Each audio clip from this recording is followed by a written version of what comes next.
Pinaigting ng mga ahensya ng pamahalaan ang aktibong pagbabantay at seguridad sa mga paaralan sa Region 1. Ito ay kasunod ng mga nangyaring karahasan sa loob mismo ng ilang paaralan. Yan ang ulat ni Bridget Marcasi ng PTV Cordillera.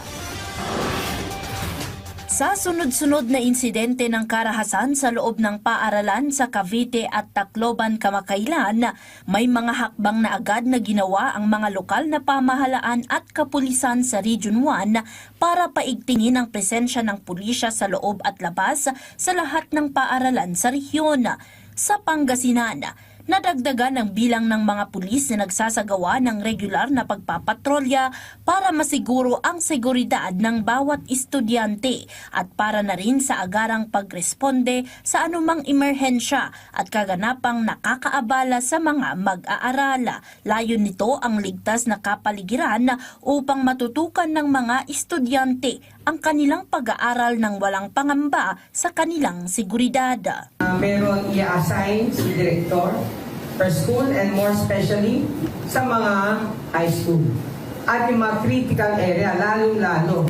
Yung alam natin na minsan napapasukan ng droga yung barangay. Habang wala pang nangyayari sa Dagupan, sa lugar natin, muna tayo, maging active na tayo sa pagbabantay. So, gawin na natin yung best natin. Huwag tayo mag-relax. Do not lower your guard. Sa lalawigan naman ng La Union, bisita eskwela sa mga paaralan ang mabilis na tugon nila para maipakita ang aktibo nilang pagbabantay sa mga mag-aaral at mga guro. Ang Agoo Municipal Police Station nagsagawa ng inspeksyon bilang bahagi ng kanilang hakbang sa pagpapanatili ng kaligtasan at disiplina ng mga estudyante sa loob ng paaralan. Naging maayos naman po yung inspection na kinandak natin dito sa DepEMS. So in coordination po yun ma'am sa school, nag-request po sila na i-assist natin sila sa gagawin nilang inspection. So yung inspection po natin ma'am is naging sinupervise lang po ng police to base din po ito doon sa school policies. Mula naman sa Schools Division ng Ilocos Norte, na ilabas ang direktiba para sa mga personnel ng paaralan at mga magulang upang maging alerto at maiwasan ang mga insidenteng makakaapekto sa kaligtasan at seguridad ng mga mag-aaral.